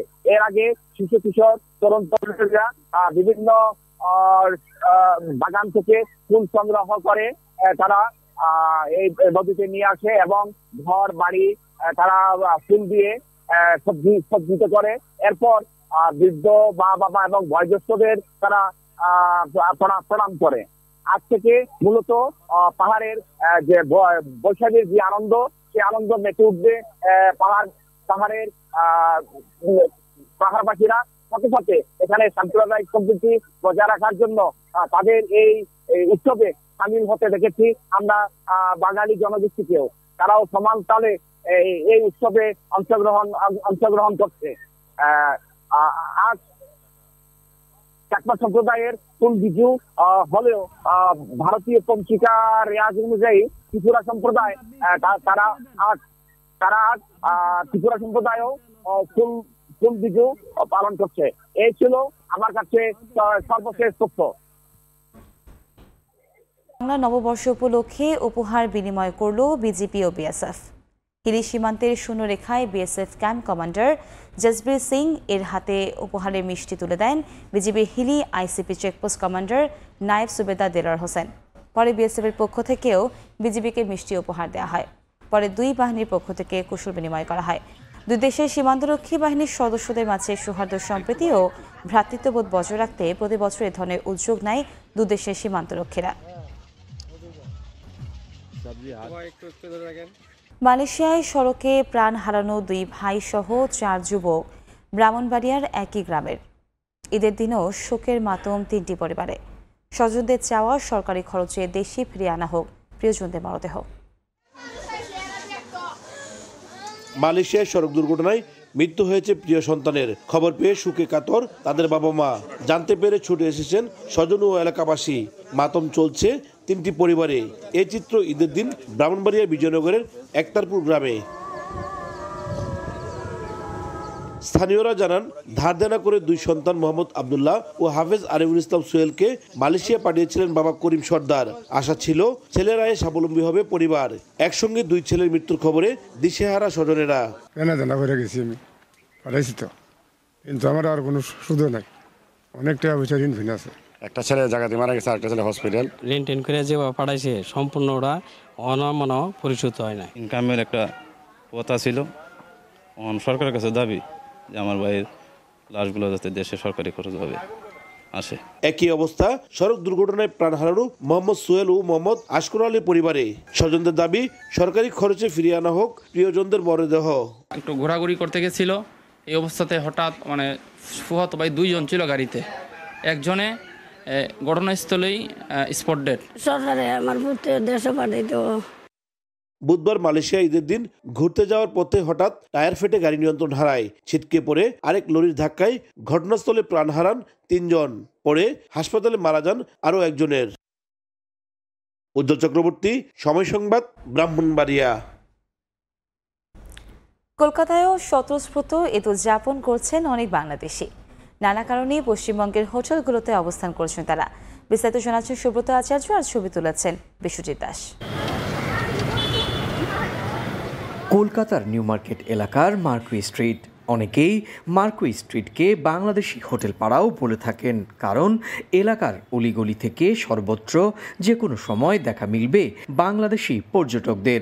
যদিও ঈদের আগে প্রয়োজনীয় কাজ সেরে অনেকেই পরিবার পরিজন নিয়ে ফিরেছেন বাংলাদেশে, তবে অনেকেই প্রয়োজনে থেকে গেছেন এই সব হোটেলে। রমজান হওয়াতে আমাদের আজকে চলে আসতে হয়েছে, তো সকালে ফ্লাইটে আসছি, আলহামদুলিল্লাহ এখানেও ভালো লাগছে। তবে সকালবেলা আমরা ঈদ ঢাকায় সেরে আমরা ফ্লাইটে এসে আবার কলকাতা ঈদ করতেছি। 2 দেশে ঈদ হলো, ভালো লাগলো, সবাইকে ঈদ মোবারক। বেশ ভালো লাগছে, যদিও ফ্যামিলিকে মিস করছি, ফ্যামিলির সাথে ঈদ করার যে আনন্দ সেটা মিস করছি, বাট এখানে একটা অন্যরকম আনন্দ। সাধারণত 20 রমজানের পর থেকেই কলকাতায় কমতে শুরু করে বাংলাদেশি পর্যটকের সংখ্যা। কলকাতার বাংলাদেশি অধ্যুষিত এই হোটেল পাড়াতে আজকেও কিন্তু বাংলাদেশি পর্যটকদের পদচারণা দেখা গেল, তবে তাদের অভিব্যক্তি ছিল ভিন্ন রকম। তারা বলছেন পরিবার পরিজন ছেড়ে নিতান্তই বাধ্য হয়েই তাদের এই পবিত্র ঈদের দিন কলকাতায় থাকতে হচ্ছে। কলকাতার মার্কুই স্ট্রিট থেকে সুব্রত আচার্য, সময় সংবাদ। যথাযোগ্য ধর্মীয় ভাবগাম্ভীর্যের মধ্য দিয়ে প্রতিবেশী দেশ ভারতে উদযাপিত হয়েছে পবিত্র ঈদ উল ফিতর। দিল্লির জামা মসজিদ ছাড়াও বিভিন্ন রাজ্যে উদযাপিত হয় পবিত্র এই দিনটি। পশ্চিমবঙ্গ রাজ্যের রাজধানী কলকাতার রেড রোডে এদিন অন্যতম বড় ঈদের জামাত হয়েছে। লাখ লাখ মানুষ নামাজ আদায় করেন। বিশ্বজিৎ দাসের ক্যামেরায় সুব্রত আচার্যের আরও একটি রিপোর্ট। স্থানীয় সময় সকাল 8টায় ভারতের রাজধানী নয়াদিল্লির জামা মসজিদে হয় ঈদের প্রথম নামাজ, যেখানে অংশ নেন হাজার হাজার মুসল্লি। দিল্লি ছাড়াও উত্তরপ্রদেশ, তামিলনাড়ু, আসাম, ত্রিপুরাতেও ঈদের জামাতে হাজার হাজার ধর্মপ্রাণ মুসলমান অংশ নেন।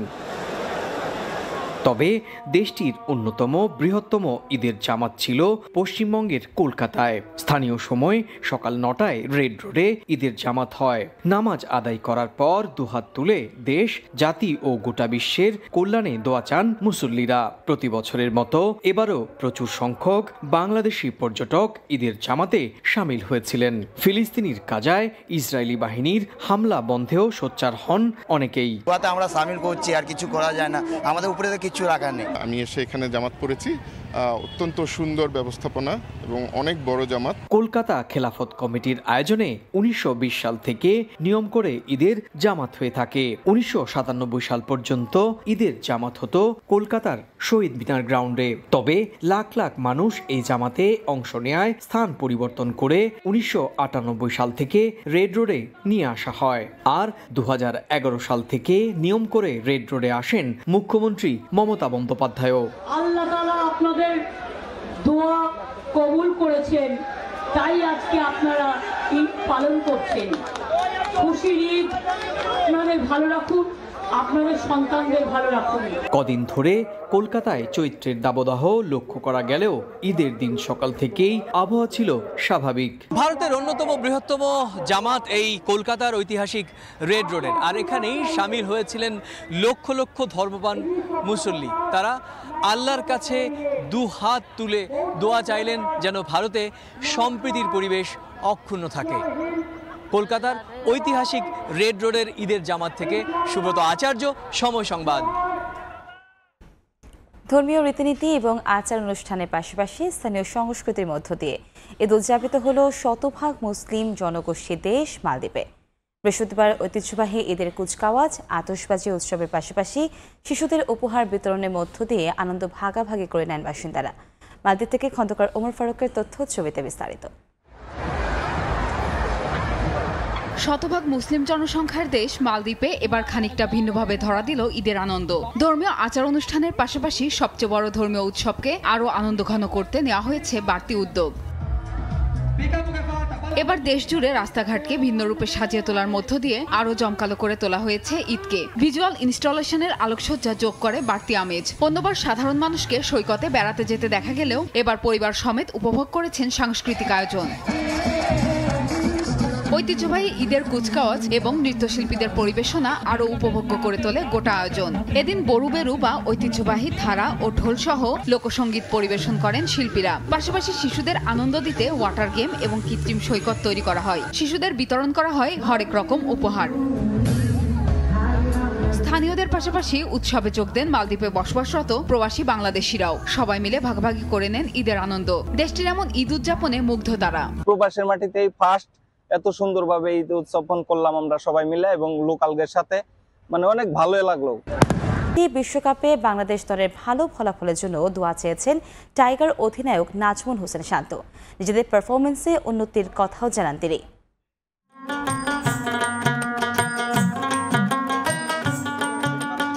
মুসলিম ধর্মাবলম্বীদের সবচেয়ে বড় উৎসব পবিত্র ঈদ উল ফিতরের আনন্দে মেতেছে পুরো দেশ। এবারের ঈদ অন্য সবার চেয়ে একটু আলাদা নাজমুল হোসেন শান্তর কাছে। 3 ফরম্যাটে বাংলাদেশ দলের নেতৃত্ব পাওয়ার পর প্রথম ঈদ শান্তর। ঈদের লম্বা ছুটিতে রাজশাহীতে পরিবারের কাছে ছুটে এসেছেন অধিনায়ক। সকালে পবা উপজেলার রণহাট কেন্দ্রীয় ঈদগাহ মাঠে নামাজ আদায় করেন শান্ত। এ সময় আত্মীয় স্বজন, বন্ধু ও কাছের মানুষদের সঙ্গে ঈদের আনন্দ ভাগ করে নেন টাইগার অধিনায়ক। বিশ্বকাপের বছরে বাংলাদেশ দলের ভালো পারফরমেন্সের জন্য দোয়া চেয়েছেন শান্ত। অনেক এক্সাইটেড, অনেকদিন পরে প্রতি বছরই যখন এই দিনটাতে আসি সবার সাথে দেখা হয়, সাথে ফ্যামিলিকে একটু টাইম দেওয়ার সুযোগ থাকে। আমাদের টিমটা ভালো অবস্থায় আছে। সো সামনে বড় বড় টুর্নামেন্ট আছে। সো সবার কাছ থেকে দোয়া চাইবো যেন আমাদের টিমটা সবাই মিলে আমরা যেন বাংলাদেশকে ভালো কিছু উপহার দিতে পারি। বরাবরের মতো এবারও বগুড়ার মাটিডালিতে পরিবারের সঙ্গে ঈদের নামাজ আদায় করেছেন মুশফিক। ইনজুরির কারণে এবার 1 সপ্তাহ আগেই বগুড়ায় চলে আসেন মুশি। নামাজ আদায় শেষে ভক্ত ও সমর্থকদের সেলফি তোলার বায়নাও মিটিয়েছেন মিস্টার ডিপেন্ডেবল। এ সময় আসন্ন বিশ্বকাপে বাংলাদেশ দলের ভালো পারফরমেন্সের জন্য শুভকামনাও জানান মুশফিক। সবাই যেন নিরাপদ ঈদ করে, আর গরিব অসহায় যারা মানুষ আছে তাদের সবার দিকে খেয়াল রাখে। সবাই যার যার দিক থেকে, এবং আশা করছি সবাই সেভাবে প্রস্তুতি নেবে এবং ইনশাল্লাহ আশা করি এই সামনে যে বিশ্বকাপ আছে ইনশাল্লাহ সেখানেও বাংলাদেশ টিম ভালো করে। জাতীয় দলের আরেক ক্রিকেটার রিশাদ হোসেন ঈদের নামাজ আদায় করেছেন নীলফামারীর টুপামারি ইউনিয়নে। সকালে পীরের মাজার ঈদগাহ মাঠে বাবা ও পরিবারের সদস্যদের সঙ্গে ঈদের শুভেচ্ছা বিনিময় করেন রিশাদ। দারুণ সময় পার করছেন পেসার শরীফুল ইসলাম। বিপিএল এর সর্বোচ্চ উইকেট শিকারী শরীফুল জাতীয় দলের হয়েও খেলছেন দুর্দান্ত। ঈদের ছুটিতে গেছেন পঞ্চগড়ে। দেবীগঞ্জ উপজেলার দণ্ডপাল ইউনিয়নের মৌমারি গ্রামের মাস্টারপাড়া ঈদগাহ ময়দানে ঈদের নামাজ আদায় করেন। জামাত শেষে স্থানীয়দের সঙ্গে কুশল বিনিময় করেন শরীফুল। পারভিন আক্তার, সময় সংবাদ। এদিকে সাকিব আল হাসান, তামিম ইকবাল, মুশফিকুর রহিমরা ভক্তদের উদ্দেশ্যে এদের শুভেচ্ছা জানিয়েছেন সামাজিক যোগাযোগ মাধ্যমে। পরিবারের সঙ্গে ছবি পোস্ট করে এদের শুভেচ্ছা জানিয়েছেন তাসকিন, মেহেদি মিরাজরাও।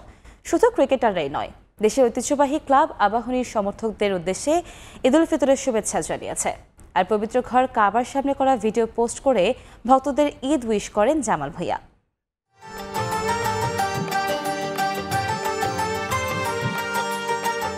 বছর ঘুরে আবারও এলো খুশির ঈদ। মুসলিম বিশ্বের সবচেয়ে বড় এই উৎসব ঘিরে কত না আয়োজন পুরো বিশ্ব জুড়ে। পরিবার, আত্মীয় স্বজনদের সঙ্গে ঈদের খুশি ভাগাভাগি করে নেয়ার এই দিন বহুল কাঙ্ক্ষিত। আর মহোৎসবের আনন্দে মেতে উঠতে সব বিভেদ ভুলে এক হয় ভ্রাতৃত্বের বন্ধনে। ঈদের নামাজ, ঐতিহ্যবাহী খাবারের সমারোহে অন্যরকম এক আবহ তৈরি হয়।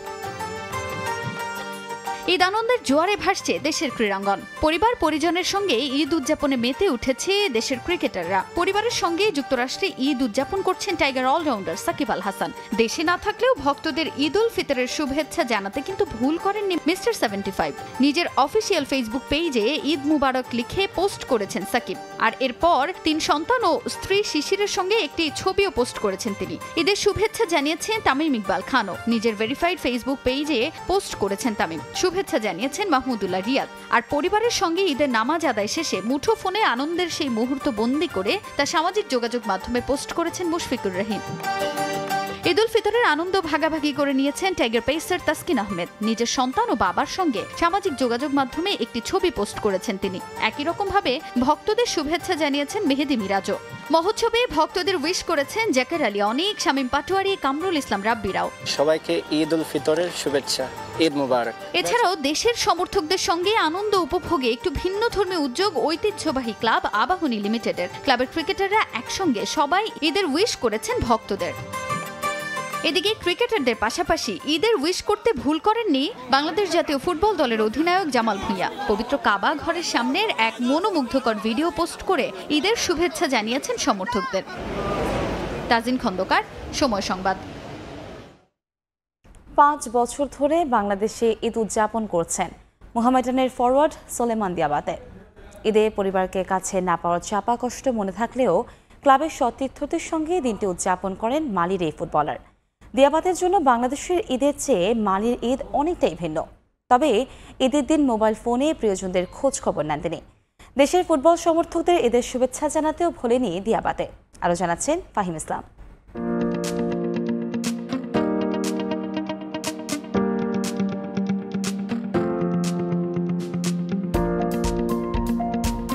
দর্শক, আমাদের সঙ্গে আছেন গেল মৌসুমে মোহামেডানকে ফেডারেশন কাপ জেতানো সোলেমান দিয়াবাতে। চলতি মৌসুমও দুর্দান্ত ছন্দে আছেন তিনি। এখন কথা বলবো দিয়াবাতের সঙ্গে। Diabate, how are you? Alhamdulillah, I'm okay. Alhamdulillah, I'm okay. You are celebrating 5th Eid in Bangladesh. How does it feel celebrating in Eid Bangladesh? Yeah, some ways feel me good, some ways feel me bad, you know. The way feel me bad, so I celebrate without my family. 5 years celebrate Eid without my family, so it make me feel bad. But the way feel me good, you know, I stay here with my brothers, my friend, you know. I enjoy Eid here, alhamdulillah. Same country, Muslim country also, alhamdulillah, I enjoy also. What is the difference between Eid in Mali or in Bangladesh? The difference that in Mali they Eid day, so we go outside to greet, you know, to the neighborhood. To greet, you know, to wish them well, to wish them successful life, you know. And Bangladesh also, they go greet, you know, the neighborhood to wish them well, to wish them, you know, successful life, you know. This is the difference. Does it feel bad, long time you are not with your family? Do you remember your family in Eid day? Yeah, a lot. I remember my family Eid day. You know, every time Eid day, I call them, you know, we talk, we greet. It feel me bad, really, honestly talk, very, very bad, because 5 years without my family, no Eid. Diabate, you know, you are the celebrities in Bangladesh and lots of people love you. Do you want to wish them to Eid Mubarak? You know, I wish all Bengali people Eid Mubarak, you know, successful life, happiness, you know. Eid Mubarak, Assalamu alaikum, Eid Mubarak, Bangladesh.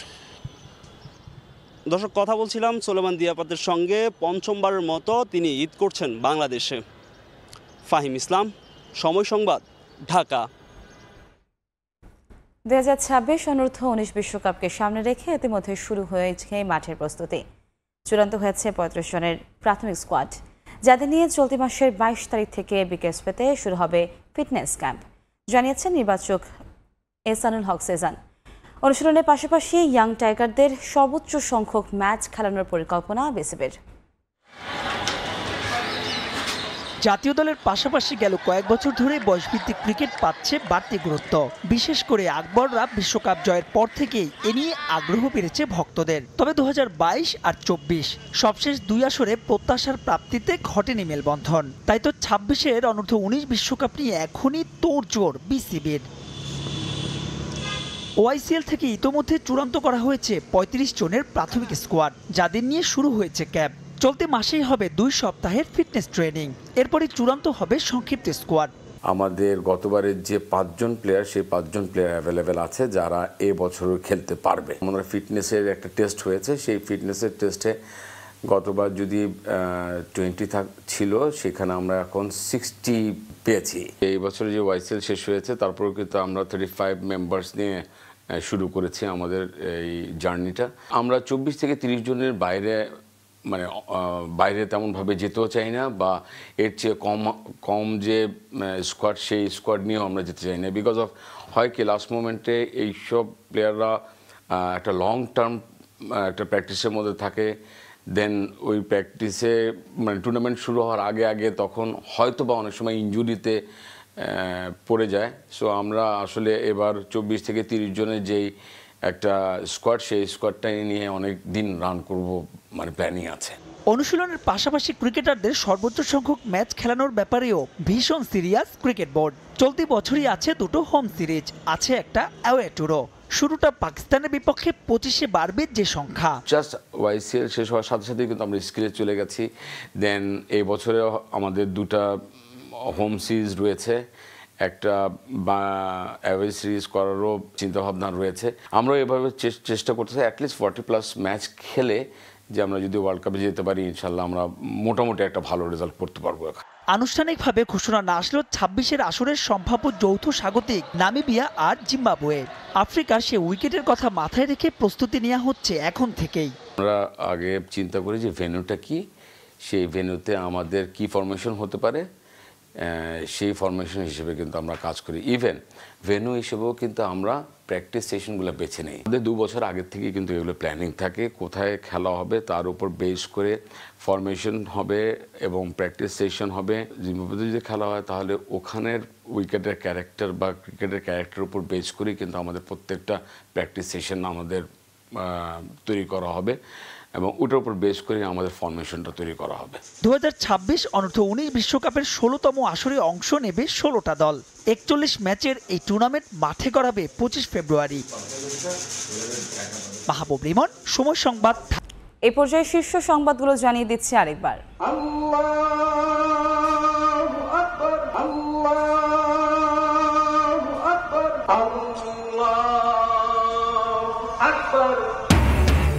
এক মাস সংযমের পর সারা দেশে পবিত্র ঈদ উল ফিতর উদযাপন।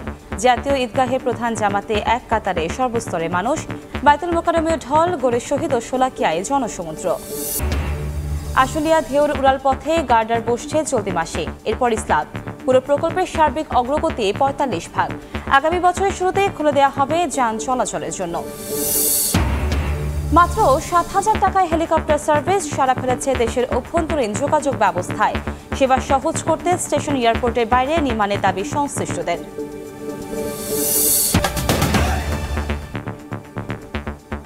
এ ছিল ভোরের সময়। সকালের সময় সঙ্গে থাকবেন সহকর্মী নাবিলা সোহার। ধন্যবাদ কনক। সকালের সময় নিয়ে ফিরছি কিছুক্ষণ পর, সঙ্গেই থাকুন সময়।